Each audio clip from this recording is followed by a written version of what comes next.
Assalamualaikum warahmatullahi wabarakatuh. Kali ini biologi akan membahas tentang dunia hewan. Nah, dunia hewan itu kita bagi-bagi lagi menjadi beberapa bagian, yaitu ada invertebrata, ada vertebrata. Tapi kita lihat dulu ciri-ciri hewan itu apa atau animalia itu apa. Yang pertama bersifat eukariotik, kedua multiseluler, kemudian tiga tidak mempunyai dinding sel, keempat tidak berklorofil kecuali pada Eglena viridis, kelima memiliki penyokong tubuh yang disebut dengan eksoskeleton dan endoskeleton. Keenam, memiliki simetri tubuh bilateral terbagi menjadi dua bagian yang sama dan radial atau melingkar. Keenam, lapisan penyusun tubuhnya ada diploblastik, dua lapisan sel pembentuk tubuh, triploblastik, tiga lapisan pembentuk tubuh.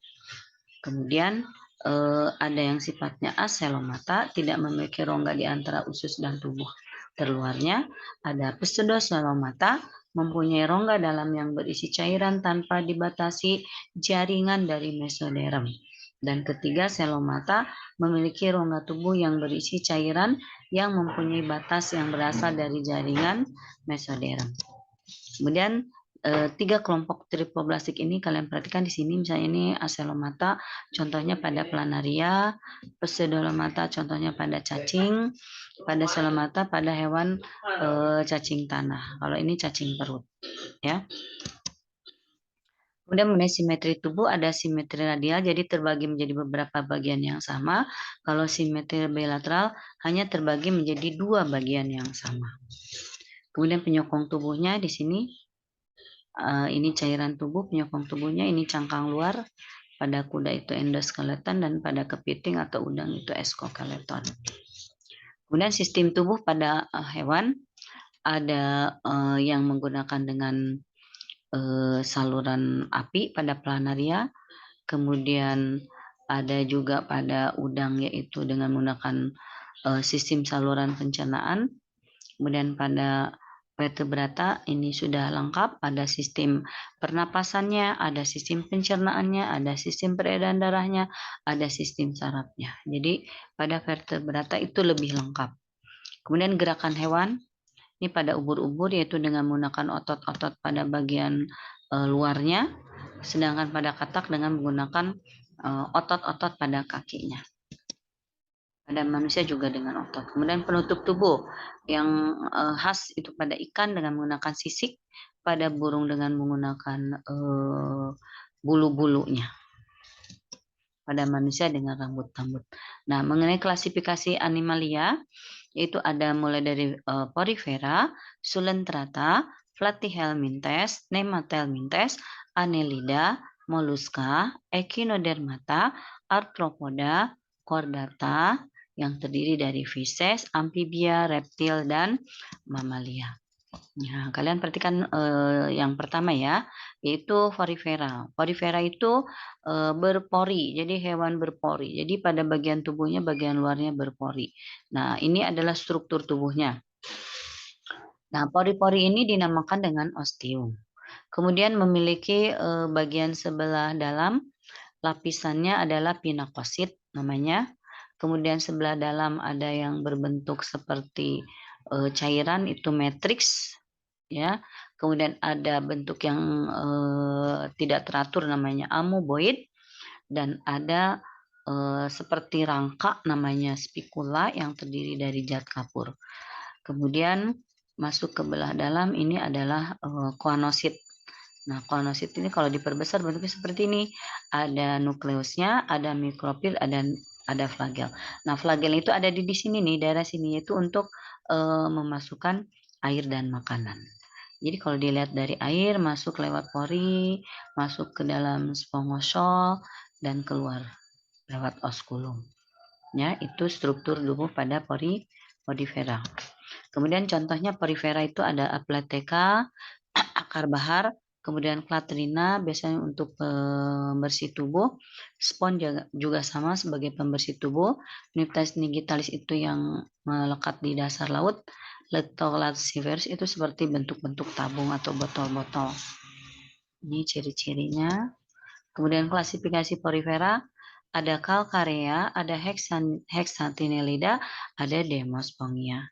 Contohnya Calcarea ada Leucoselenia, ada Grantia, ada Sikon, ada Skipa. Kalau contoh Hexatinellida ada Eplectella, ada Peronema, ada Hyalonema. Kalau contoh dari Despongia ada Epongia, Spongilla, Cliona, dan Microcliona. Ini klasifikasinya ya tadi ya. Ada Calcarea, Hexatinellida, Desmopongia, dan Clerospongia. Ini susunannya. Kalau Calcarea itu tersusun atas spikula dari kalsium karbonat. Kalau Hexatinellida dari silika. Kalau Despongia itu dari monakson atau tetrakson. Kalau Clerospongia tersusun dari silika dan spongin yang tersusun rapat. Nah ini bagian tubuh yang tadi ya sudah dijelaskan. Ada osculum, ada spongosol, ada apa tuh spikula, ada kuanosit ya tadi sudah dijelaskan, tidak usah dijelaskan kembali. Kemudian bentuk tubuh sulentrata. Nah, sulentrata kalian lihat di sini bentuknya seperti sulon di bagian dalamnya. Nah, ini bentuk yang medusa, ini bentuk yang polip. Jadi ini yang tetap di dasar, ini yang melayang-layang. Ini bagian-bagiannya ya. Ada mulut, ada epitelium liar, ada mesogleanya, ada gastrosolnya, ada epitelium dalam. Kemudian ini juga sama, ada mulut, ini ada tentakelnya, ada epitelium, ada gastrosol, ada mesoglea, dan ada epitelium luar. Kemudian ini pada sulentrata yang berbentuk seperti bunga mawar. Jadi di sini ada interaksi sel-sel pada jaringan-jaringan saraf ya. Ada mulutnya, ada mesoglea, ada epidermis, ada gastrodermis, ada lapisan sel epidermis dengan kemampuan kontraksi. Jadi bisa digerak-gerakan. Dan ini adalah ciri khas dari nematokisnya. Jadi kalau kita memegang di laut, memegang bagian ujung tentakelnya, itu bisa mengakibatkan kita keracunan atau gatal-gatal misalnya. Itu karena ada apa? Karena ada nematokis, yaitu kapsul yang berada pada permukaan sel epidermis ini. Nah, ini siklus hidup sulentrata pada obelia. Jadi ini biasanya pada obelia itu menetap di dasar ya. Biasanya merupakan koloni muda. Terus bagian yang mengandung apa tuh namanya larva, dia akan melepaskan diri dari sini. Larva planula namanya, kemudian membentuk